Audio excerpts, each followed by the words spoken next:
সেদিন এমন প্রবৃত্তি হইল না যে নিচে যায়।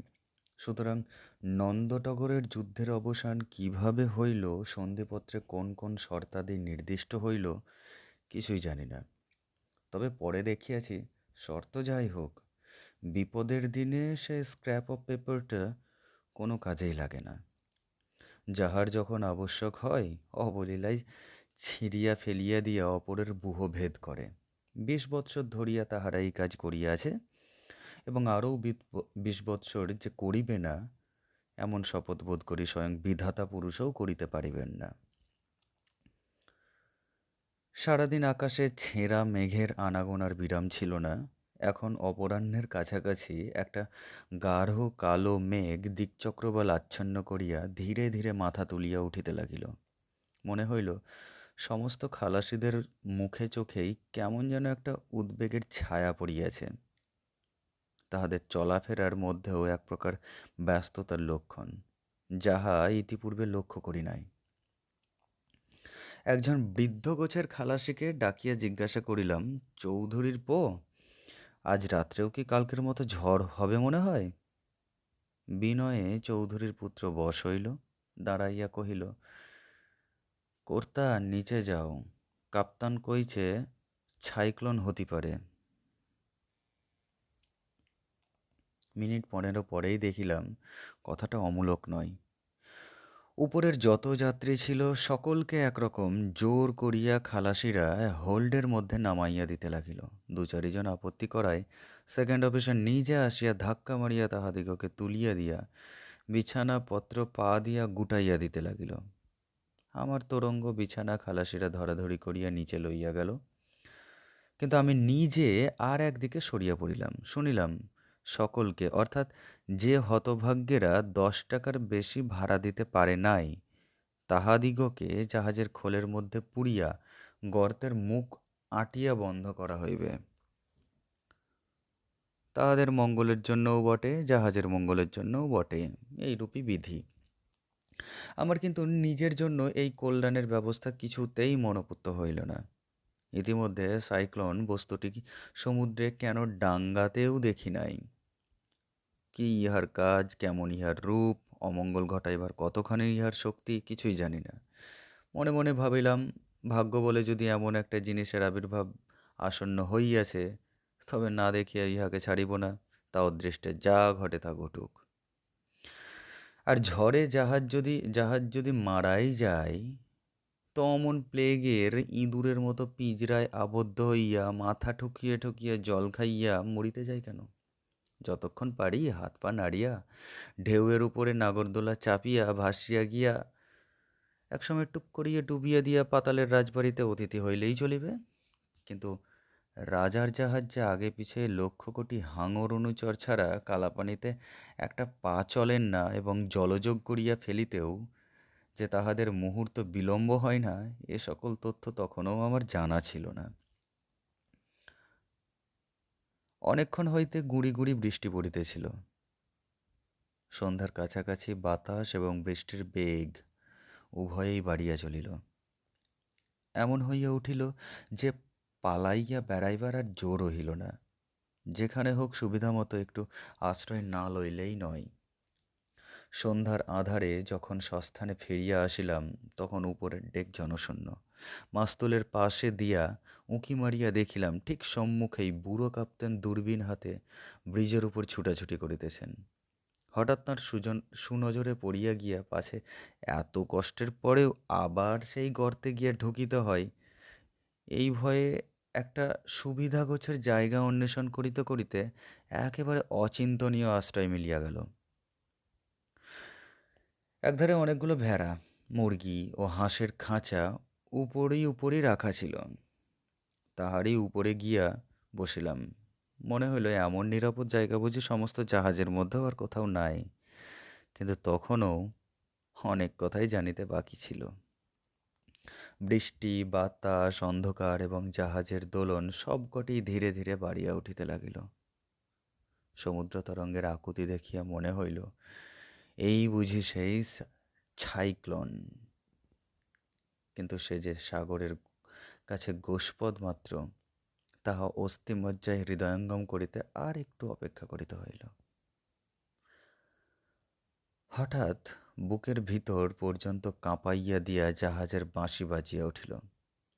উপরের দিকে চাহিয়া মনে হইল মন্ত্র বলে যেন আকাশের চেহারা বদলাইয়া গিয়াছে। সেই গাঢ় মেঘ আর নাই। সমস্ত ছিঁড়িয়া খুঁড়িয়া কি করিয়া সমস্ত আকাশটা যেন হালকা হইয়া কোথাও উধাও হইয়া চলিয়াছে। পরক্ষণে একটা বিকট শব্দ সমুদ্রের প্রান্ত হইতে ছুটিয়া আসিয়া কানে বিঁধিল। যাহার সহিত তুলনা করিয়া বুঝাইয়া দিই এমন কিছুই জানি না। ছেলেবেলায় অন্ধকার রাত্রে ঠাকুরমার বুকের ভিতরে ঢুকিয়া সেই যে গল্প শুনিতাম, কোন এক রাজপুত্র এক ডুবে পুকুরের ভিতর হইতে রূপার কৌটা তুলিয়া 700 রাক্ষসের প্রাণ সোনার ভোমরার হাতে পিষিয়া মারিয়াছিল, এবং সেই 700 রাক্ষসে মৃত্যু যন্ত্রণায় চিৎকার করিতে করিতে পদভরে সমস্ত পৃথিবী মারাইয়া গুঁড়াইয়া ছুটিয়া আসিয়াছিল, এও যেন তেমনি। কোথায় কি একটা বিপ্লব বাঁধিয়াছে, তবে রাক্ষসী 700 নয়, 100 কোটি। উন্মত্ত কোলাহলে এদিকেই ছুটিয়া আসিতেছে। আসিয়াও পড়িল, রাক্ষসী নয়, ঝড়। তবে এর চেয়ে বোধ করি তাহারা আশাই ঢের ভালো ছিল।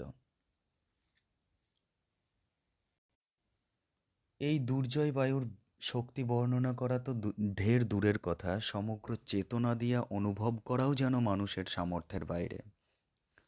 জ্ঞান বুদ্ধি সমস্ত অভিভূত করিয়া শুদ্ধমাত্র এমনই একটা অস্পষ্ট অথচ নিঃসন্দেহ ধারণা মনের মধ্যে জাগিয়া রহিল যে দুনিয়ার মেয়াদ একেবারে নিঃশেষ হইতে আর বিলম্ব কত।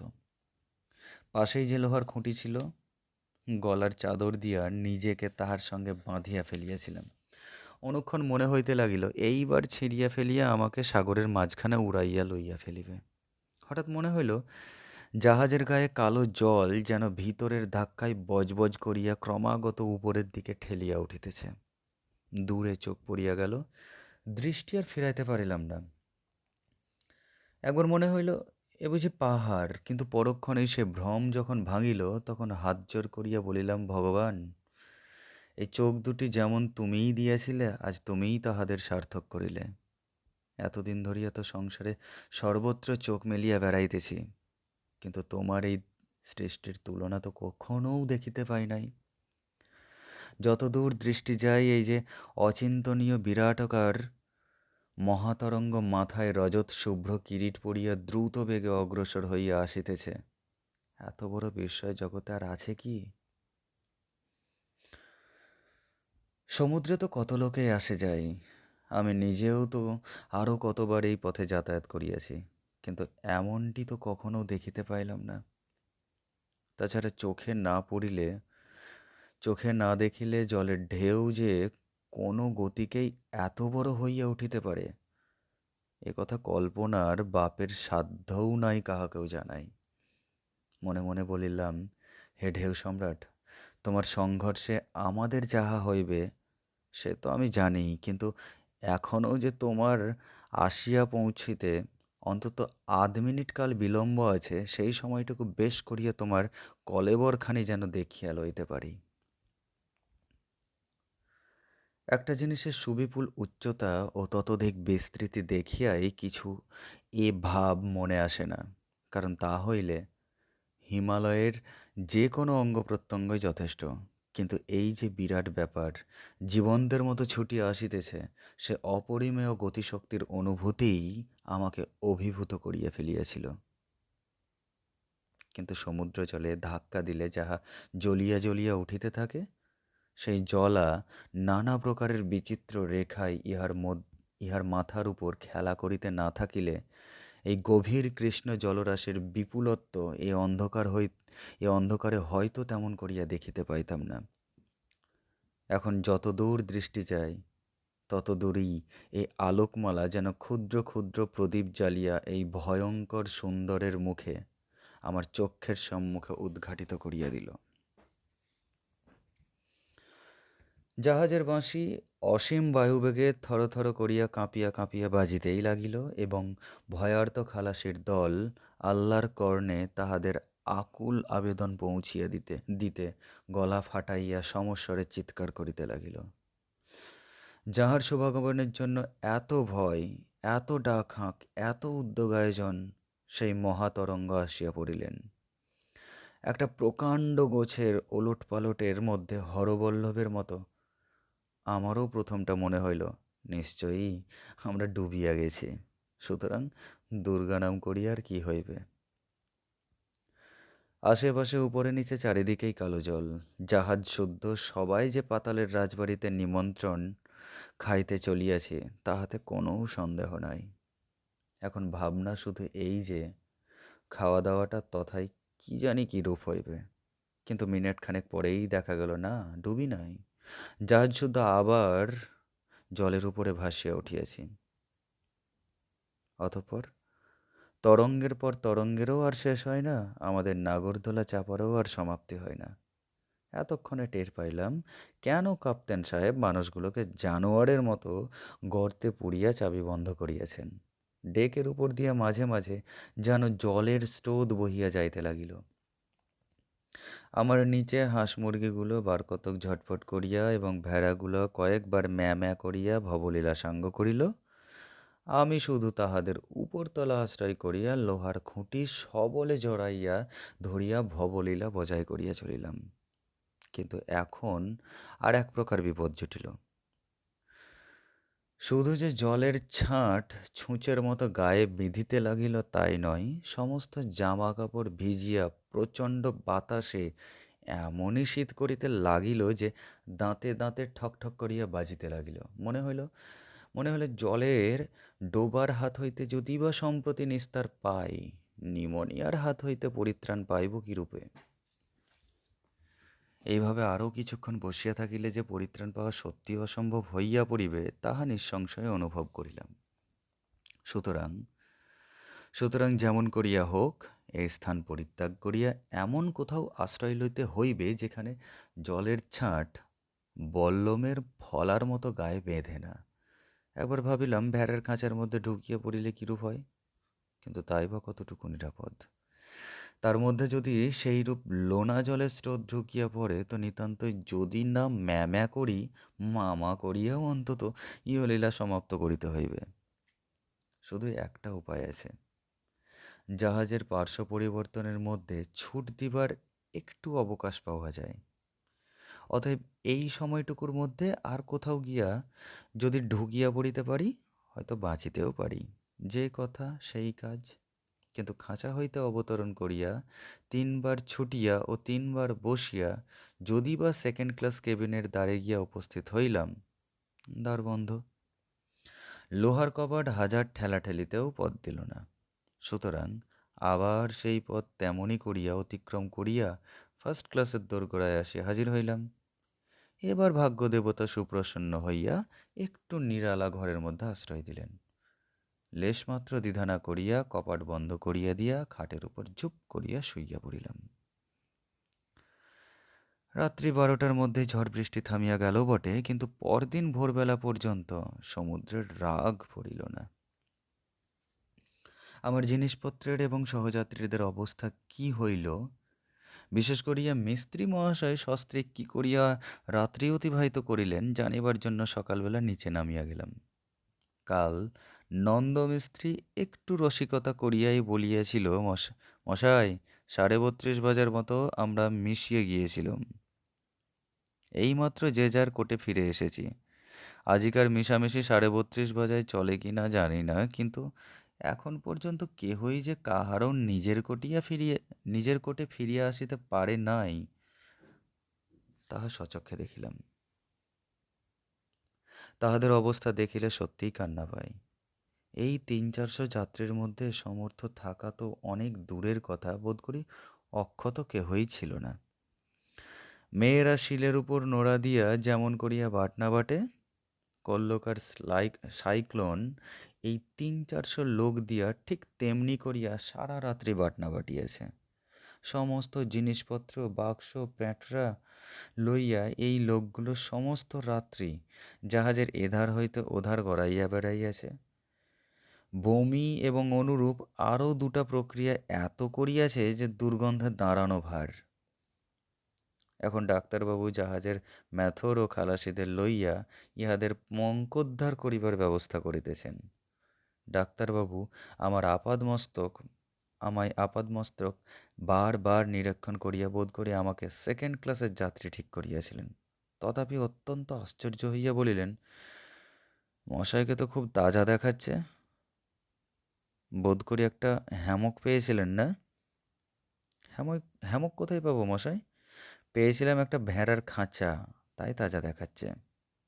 ডাক্তারবাবু হাঁ করিয়া চাহিয়া রহিলেন। বলিলাম, ডাক্তারবাবু, অধমও এই নরককুণ্ডেরই যাত্রী, কিন্তু দুর্বল বলিয়া এখানে ঢুকিতে পারি নাই। শুরু হইতে ডেকের উপরেই ছিলাম। কাল সাইক্লোনের খবর পাইয়া খানিকটা সময় ভেড়ার খাঁচার উপরে বসিয়া আর বাকি রাত্রিটা ফার্স্ট ক্লাসের একটা ঘরের মধ্যে অনধিকার প্রবেশ করিয়া আত্মরক্ষা করিয়াছি। কি বলেন, অন্যায় করিয়াছি কি? সমস্ত ইতিহাস শুনিয়া ডাক্তারবাবু এমন খুশি হইয়া গেলেন যে তৎক্ষণাৎ তার নিজের ঘরের মধ্যে বাকি 2 দিন কাটাইবার জন্য সাদরে নিমন্ত্রণ করিলেন। অবশ্য সে নিমন্ত্রণ আমি গ্রহণ করিতে পারি নাই, শুধু ডেক চেয়ারটা তাহার লইয়াছিলাম। দুপুরবেলা ক্ষুধার তাড়নে নির্জীবের মতো এই কেদারাটার উপর পড়িয়া ব্রহ্মাণ্ডের খাদ্যবস্তুর চিন্তা করিতেছি। কোথায় গিয়া কি ফন্দি করিলে যে কিঞ্চিৎ খাদ্য মিলিবে সেই দুর্ভাবনায় মগ্ন হইয়া আছি। এমন সময়ে খিদিরপুরের সেই মুসলমান দর্জিদের একজন আসিয়া কহিল, বাবুমশাই, একটা বাঙালি মেয়ে লোক আপনাকে ডাকতেছে। মেয়ে লোক? বুঝিলাম ইনি টগর। কেন যে ডাকিতেছেন তাহা অনুমান করা কঠিন হইল না। নিশ্চয়ই মিস্ত্রির সঙ্গে স্বামী স্ত্রীর সত্য সাব্যত্য ব্যাপারে আবার মতভেদ ঘটিয়াছে। কিন্তু আমাকে কেন? ট্রায়াল বাই অর্ডারাল ছাড়া বাহিরের লোক আসিয়া কোনো দিন এ মীমাংসা করিয়া দিয়াছে তাহা মনে করাও তো শক্ত। বলিলাম, ঘণ্টাখানেক পরে যাব বলগে। লোকটি কুণ্ঠিতভাবে কহিল, না বাবু মশাই, বড় কাতর হয়ে ডাকতেছে। কাতর? কিন্তু টগর তো আমার কাতর হবার মানুষ নয়। জিজ্ঞাসা করিলাম, পুরুষ মানুষটি কি করছে? লোকটি কহিল, তেনার বেমারির জন্যই তো ডাকতেছে। বেমারি হওয়া কিছুই আশ্চর্য নয়, কাজেই উঠিলাম। লোকটি সঙ্গে করিয়া আমাকে নিচে লইয়া গেল। অনেক দূরে এক কোণে কতকগুলো কাছি বিঁড়ার মতো করিয়া রাখা হইয়াছিল। তাহারই আড়ালে একটা 22-23 বছরের বাঙালি মেয়ে যে বসিয়াছিল তাহা একদিনেও আমার চোখে পড়ে নাই। কাছে একখানি ময়লা শতরঞ্চির ওপর এই বয়সেরই একটা অত্যন্ত ক্ষীণকায় যুবক মরার মতো চোখ বুজিয়া পড়িয়া আছে, অশোক ইহারি।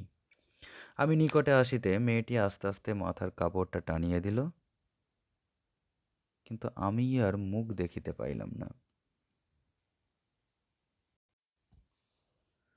সে খুব সুন্দরী বলিলে তর্ক উঠিবে, কিন্তু তাহা অবহেলা করিবার জিনিস নয়। কারণ বড় কপাল স্ত্রীলোকের সৌন্দর্যের তালিকার মধ্যে স্থান পায় না জানি, কিন্তু এই তরুণীর প্রশস্ত ললাটের উপর এমন একটু বুদ্ধি ও বিচারের ক্ষমতা ছাপ মারা দেখিতে পাইলাম যাহা কদাচিৎ দেখিয়াছি। আমার অন্নদা দিদির কপালেও বড় ছিল, অনেকটা যেন তাঁরই মতো। সিথায় সিঁদুর ডগডগ করিতেছে, হাতে নোয়া ও শাঁখা, আর কোনো অলংকার নাই। পরনে একখানি নিতান্ত সাদাসিধে রাঙা পেরে শাড়ি। পরিচয় নাই, অথচ এমন সহজভাবে কথা কহিলেন যে বিস্মিত হইয়া গেলাম। কহিলেন, আপনার সঙ্গে ডাক্তারবাবুর তো আলাপ আছে, একবার ডেকে আনতে পারেন? বলিলাম, আলাপ আজই হয়েছে, তবে মনে হয় ডাক্তারবাবুর লোক ভালো, কিন্তু কি প্রয়োজন? তিনি বলিলেন, ডাকলে যদি ভিজিট দিতে হয় তো কাজ নেই, ইনি না হয় কষ্ট করে উপরেই যাবেন, বলিয়া সে রুগ্ন লোকটিকে দেখাইয়া দিলেন। আমি চিন্তা করিয়া বলিলাম, জাহাজের ডাক্তারকে ডাকলে বোধ করি কিছু দিতে হয় না, কিন্তু সে যাই হোক, এর হয়েছে কি? আমি মনে করিয়াছিলাম লোকটি এর স্বামী, কিন্তু স্ত্রী লোকটির কথায় যেন সন্দেহ হইল। লোকটির মুখের উপর ঝুঁকিয়া পড়িয়া জিজ্ঞাসা করিলেন, বাড়ি থেকেই তোমার একটু পেটের অসুখ ছিল না? লোকটি মাথা নাড়িলে তিনি মুখ তুলিয়া কহিলেন, হ্যাঁ, পেটের অসুখ দেশেতেই হয়েছিল, কাল থেকে জ্বর হয়েছে। এখন দেখছি জ্বর খুব বেশি, একটা কিছু ওষুধ না দিলেই নয়। আমি নিজেও হাত দিয়ে লোকটির গায়ের উত্তাপ অনুভব করিয়া দেখিলাম বাস্তবিকই খুব জ্বর। ডাক্তার ডাকিতে উপরে চলিয়া গেলাম। ডাক্তারবাবু নিচে আসিয়া রোগ পরীক্ষা করিয়া ওষুধপত্র দিয়া কহিলেন, চলুন শ্রীকান্তবাবু, ঘরে গিয়ে দুটো গল্পগাছা করা যাক। ডাক্তারবাবুর লোকটি চমৎকার। তাহার ঘরে লইয়া গিয়া কহিলেন, চা খান তো? বলিলাম, হ্যাঁ। বিস্কুট? তাও খাই। আচ্ছা।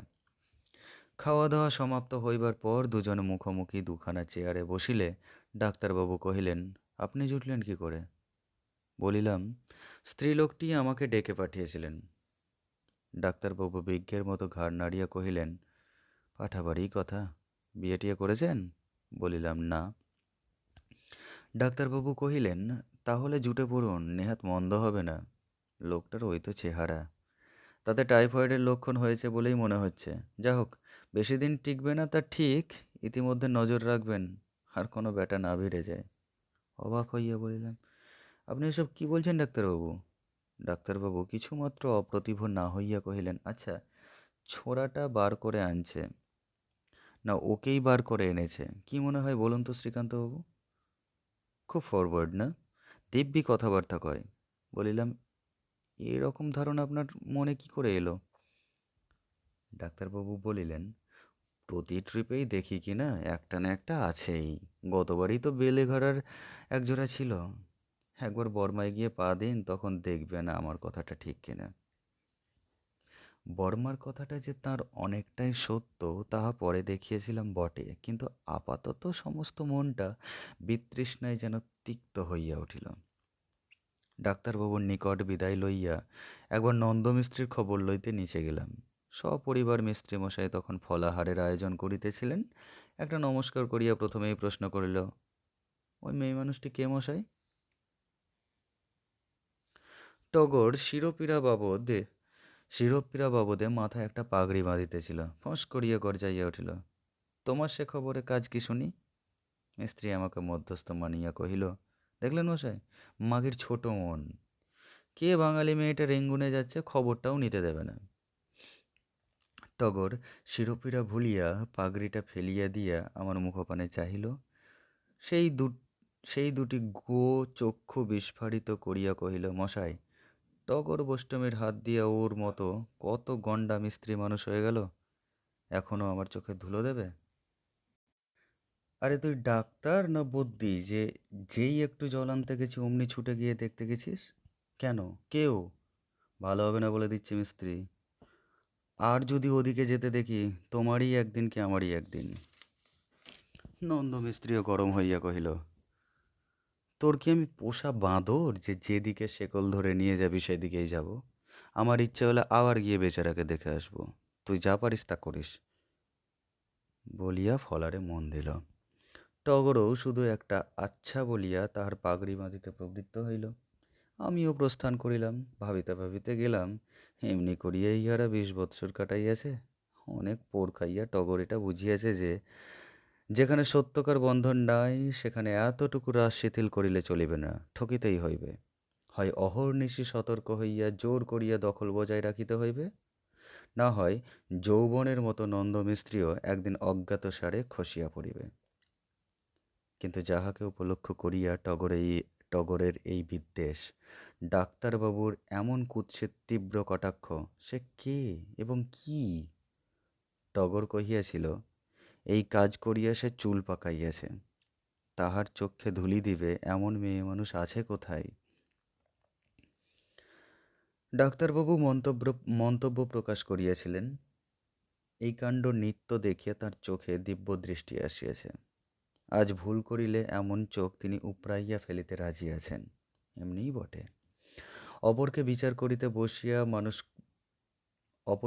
করিতে বসিয়া কোনো মানুষকেই কখনো বলিতে শুনি নাই সে অন্তর্যামী নয়, কিংবা তাহার ভ্রম প্রমাদ কখনো হয়। সবাই কহে মানুষ চিনিতে তাহার জোড়া নাই, এবং এ বিষয়ে সে একটা পাকা জহুরি। অথচ সংসারে কে কবে যে নিজের মনটাকেই চিনিতে পারিয়াছে তাহা তো জানি না। তবে আমার মতো যে কেহ কখনো কঠিন ঘা খাইয়াছে তাহাকে সাবধান হইতেই হয়। সংসারে অন্ন অন্নদাদি দিয়ে যখন থাকে, তখন বুদ্ধির অহংকারে পরকে মন্দ ভাবিয়া বুদ্ধিমান হওয়ার চেয়ে ভালো ভাবিয়া নির্বোধ হওয়াটাই যে মোটের উপর মন্দ ভাব বুদ্ধের দামটা বেশি পাওয়া যায়, সে কথা তাহাকে মনে মনে স্বীকার করিতেই হয়। তাই এই দুটি পরম বিজ্ঞ নরনারীর উপদেশ অভ্রান্ত বলিয়া অসংকোচে গ্রহণ করিতে পারিলাম না। কিন্তু ডাক্তারবাবু বলিয়াছিলেন, অত্যন্ত ফরওয়ার্ড। তা বটে। এ কথাটাই শুধু আমাকে থাকিয়া খোঁচা দিতে লাগিল। অনেক রাত্রে আবার ডাক পড়িল। এইবার এই স্ত্রীলোকটির পরিচয় পাইলাম। নাম শুনিলাম অভয়া। উত্তর রাঢ়ী কায়স্থ, বাড়ি বালুচরের কাছে। যে ব্যক্তি পীড়িত হইয়া পড়িয়াছে সে গ্রাম সম্পর্কে ভাই হয়, নাম রোহিণী সিংহ। ঔষধে রোহিণীবাবুর যথেষ্ট উপকার হইয়াছে, এই বলিয়া আরম্ভ করিয়া অভয়া অল্প সময়ের মধ্যে আমাকে আত্মীয় করিয়া লইল। অথচ স্বীকার করিতেই হইবে যে আমার মনের মধ্যে অনিচ্ছা সত্ত্বেও একটা কঠোর সমালোচনার ভাবই বরাবর জাগ্রত ছিল। তথাপি ওই স্ত্রীলোকটির সমস্ত আলাপ আলোচনার মধ্যে কোথাও একটা অসঙ্গতি বা অশোভন প্রগল্ভতা ধরিতে পারিলাম না। অভয়ার মানুষ বশ করিবার আশ্চর্য শক্তি। ইহারই মধ্যে শুধু যে সে আমার নামধাম জানিয়া লইল তাহা নয়, তাহার নিরুদ্দিষ্ট স্বামীকে যেমন করিয়া পারি খুঁজিয়া দিব তাহাও আমার মুখ দিয়া বাহির করিয়া লইল। তাহার স্বামী ৮ বৎসর পূর্বে বর্মায় চাকরি করিতে আসিয়াছিল। বছর ২-৩-৪ তার চিঠিপত্র পাওয়া গিয়াছিল, কিন্তু এই ৬ বৎসর আর কোনো উদ্দেশ নাই। দেশে আত্মীয় স্বজন আর কেহ নাই। মা ছিলেন, তিনিও মাসখানেক পূর্বে ইহলোক ত্যাগ করায় অভিভাবকহীন হইয়া বাপের বাড়িতে থাকা অসম্ভব হইয়া পড়ায় রোহিণী দাদাকে রাজি করিয়া বর্মায় চলিয়াছে। একটুখানি চুপ করিয়া হঠাৎ বলিয়া উঠিল, আচ্ছা, এতটুকু চেষ্টা না করে কোনো মতে দেশের বাড়িতে পড়ে থাকিলেই কি আমার ভালো কাজ হতো? তাছাড়া এ বয়সে দুর্নাম কিনতেই বা কতক্ষণ? জিজ্ঞাসা করিলাম, কেন তিনি এতকাল আপনার খোঁজ নেন না কিছু জানেন? না, কিচ্ছু জানি না। তার পূর্বে কোথায় ছিলেন তা জানেন? জানি, রেঙ্গুরেই ছিলেন। বর্মা রেলওয়েতে কাজ করতেন। কিন্তু কত চিঠি দিয়েছি, কখনো জবাব পাইনি। অথচ একটা চিঠিও কোনোদিন আমার ফিরে আসেনি। প্রতিপত্রই যে অভয়ের স্বামী পাইয়াছে তাহা নিশ্চয়, কিন্তু কেন যে জবাব দেয় নাই তাহা সম্ভবত হেতু এইমাত্র ডাক্তারবাবুর কাছেই শুনিয়াছিলাম। অনেক বাঙালি সেখানে গিয়া কোনো সুন্দরী ব্রহ্মরমণী লইয়া আবার নূতন করিয়া ঘর সংসার পাতে। এমনও অনেকে আছে যাহারা সারা জীবন আর কখনো দেশে ফিরিয়াও যায় না। আমাকে চুপ করিয়া থাকিতে দেখিয়া অভয়া প্রশ্ন করিল, তিনি বেঁচে নেই তাই কি আপনার মনে হয়? ঘাড় নাড়িয়া কহিলাম, বরং ঠিক তার উল্টো। তিনি যে বেঁচে আছেন এ কথা আমি শপথ করে বলতে পারি। খপ করিয়া অভয়া আমার পায়ে হাত দিয়া হাতটা মাথায় ঠেকাইয়া কহিল, আপনার মুখে ফুলচন্দন পড়ুক শ্রীকান্তবাবু, আমি আর কিছুই চাই না, তিনি বেঁচে থাকলেই হলো। আমি পুনরায় মৌন হইয়া রহিলাম। অভয়া নিজেও কিছুক্ষণ মৌন থাকিয়া বলিল, আপনি কি ভাবছেন আমি জানি। জানেন? জানি নে। আপনি পুরুষ মানুষ হয়ে ভাবতে পারলেন, আর আমি মেয়ে মানুষ হয়ে সে ভয় হয়নি। তা হোক, আমি ভয় করি নে। আমি সতীন নিয়ে খুব ঘর করতে পারবো। তথাপি চুপ করিয়া রহিলাম। কিন্তু আমার মনের কথা অনুমান করিতে এই বুদ্ধিমতী নারীর লেশমাত্র বিলম্ব হইল না। কহিল, আপনি ভাবছেন আমি ঘর করতে রাজি হলেই তো হলো না, আমার সতীন রাজি হবে কিনা এই তো। বাস্তবিক আশ্চর্য হইয়া গেলাম। বললাম, বেশ, তাই যদি হয় তো কি করবেন? এইবার অভয়ের চোখ দুটি ছলছল করিয়া উঠিল। আমার মুখের প্রতি সজল দৃষ্টি নিবদ্ধ করিয়া কহিল, সে বিপদে আপনি একটু আমাকে সাহায্য করবেন শ্রীকান্তবাবু? আমার রোহিণী দাদা বড্ড সাধাসিধে ভালো মানুষ। তার দ্বারা কখনো তো কোনো উপকারই হবে না। সম্মত হইয়া বলিলাম, সাধ্য থাকলে নিশ্চয়ই করব, কিন্তু এসব বিষয়ে বাইরের লোক দিয়ে কাজ করা তো প্রায় হয়ই না, বরং অকাজেই বেড়ে যায়। সে কথা সত্যি, বলিয়া অভয়া চুপ করিয়া ভাবিতে লাগিল।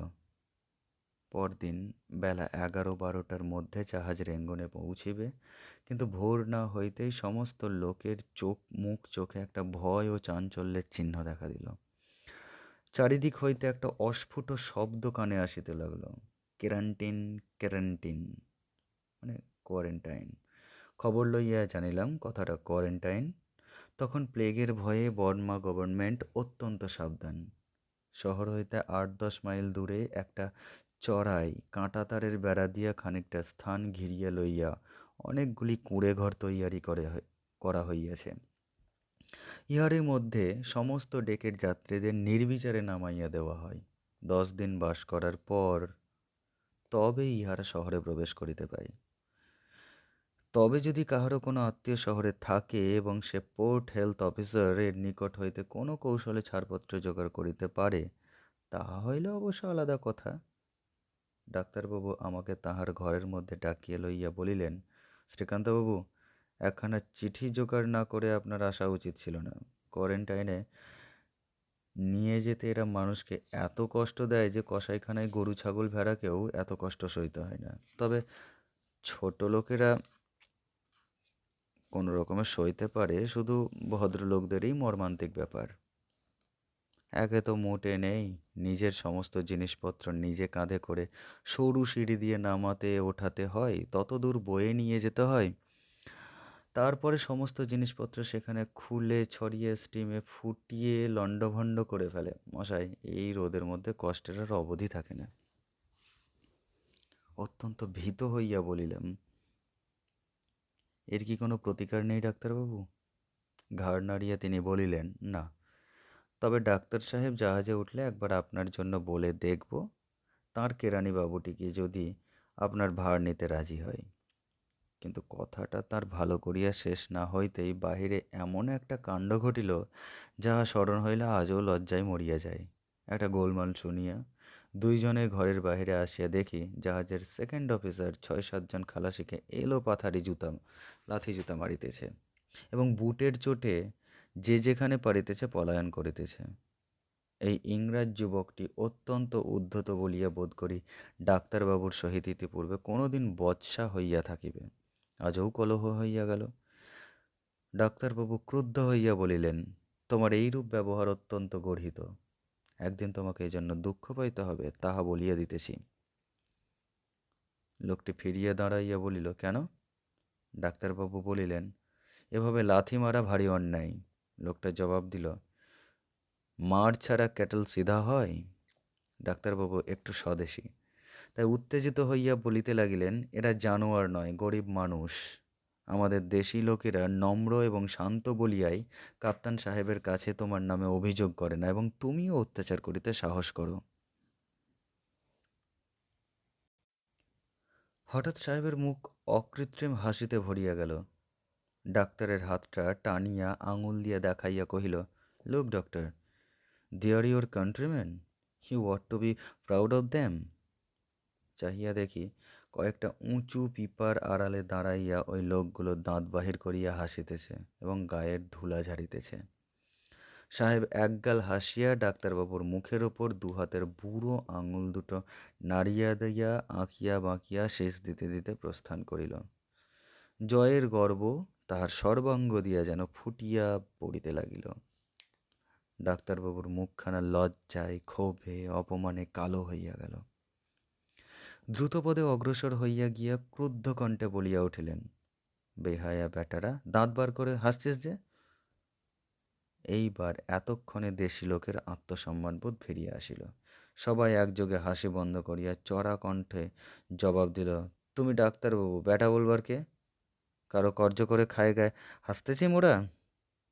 আমি জোর করিয়া টানিয়া ডাক্তারবাবুকে তাঁর ঘরে ফিরাইয়া আনিলাম। তিনি চৌকির উপর ধপ করিয়া বসিয়া পড়িয়া শুধু বলেন, উফ। আর দ্বিতীয় কথা তার মুখ দিয়ে বাহির হইল না, হওয়াও অসম্ভব ছিল। বেলা 11টার সময় কোয়ারেন্টাইনের কাছাকাছি একটা ছোট স্টিমার আসিয়া জাহাজের গায়ে ভিড়িল। এইখানি করিয়াই নাকি সমস্ত ডেকের যাত্রীদের সেই ভয়ানক স্থানে লইয়া যাইবে। জিনিসপত্র বাঁধা চাঁদার দমদম পড়িয়া গিয়াছে। আমার তাড়া ছিল না, কারণ ডাক্তারবাবুর লোক এইমাত্র জানাইয়া গেছে যে আমাকে আর সেখানে যাইতে হইবে না। নিশ্চিন্ত হইয়া যাত্রী ও খালাসিদের চেঁচামেচি দৌড়ঝাঁপ কতকটা অন্যমনস্কের মতো নিরীক্ষণ করিতেছিলাম। হঠাৎ পিছনে একটা শব্দ শুনিয়া ফিরিয়া দেখি অভয়া দাঁড়াইয়া। আশ্চর্য হইয়া কহিলাম, আপনি এখানে যে? অভয়া কহিল, কই, আপনি জিনিসপত্র গুছিয়ে নিলেন না? বলিলাম, না, আমার এখনও একটু দেরি আছে, আমাকে ওখানে যেতে হবে না, একেবারে শহরে গিয়ে নামব। অভয় কহিল, না না, শিগগির গুছিয়ে নিন। বলিলাম, আমার এখনও ঢের সময় আছে। অভয়া প্রবল বেগে মাথা নাড়িয়া কহিল, না, সে হবে না, আমাকে ছেড়ে আপনি কিছুতে যেতে পারবেন না। অবাক হইয়া বললেন, সে কি কথা, আমার তো ওখানে যাওয়া হতে পারে না। অভয়া বলিল, তাহলে আমারও না। আমি বরং জলে ঝাঁপিয়ে পড়ব, তবু কিছুতেই এমন নিরাশ্রয় হয়ে ও জায়গায় যাব না। ওখানকার সব কথা শুনেছি। বলিতে বলিতেই তাহার চোখ দুটি জলে টলটল করিয়া উঠিল। আমি হতবুদ্ধি হইয়া বসিয়া রহিলাম। এ কে যে এমন জোর করিয়া তাহার জীবনের সঙ্গে আমাকে ধীরে ধীরে জড়াইয়া তুলিতেছে? সে আঁচলে চোখ মুছিয়া কহিল, আমাকে একলা ফেলে চলে যাবেন না, এত নিষ্ঠুর আপনি হতে পারেন আমি ভাবতেও পারি নে। উঠুন, নিচে চলুন। আপনি না থাকলে ওই রোগা মানুষটাকে নিয়ে আমি একলা মেয়ে মানুষ কী করব বলুন তো?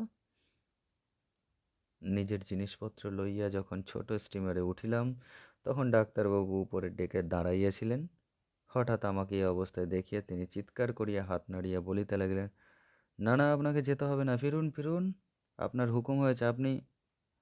আমিও হাত নাড়িয়া চেঁচাইয়া কহিলাম, অসংখ্য ধন্যবাদ, কিন্তু আর একটা হুকুমে আমাকে যেতেই হচ্ছে। সহসা বোধ করি তাহার দৃষ্টি অভয়া ও রোহিণীর উপর পড়িল। মুখ টিপিয়া হাসিয়া বলিলেন, তবে মিছে কেন আমাকে কষ্ট দিলেন? তার জন্য আমি ক্ষমা চাইছি। না না, তার দরকার নেই, আমি জানতাম। গুড বাই, চললুম, বলিয়া ডাক্তারবাবু হাসি মুখে সরিয়া গেলেন। শ্রীকান্ত দ্বিতীয় পর্ব, চতুর্থ অধ্যায় সমাপ্ত।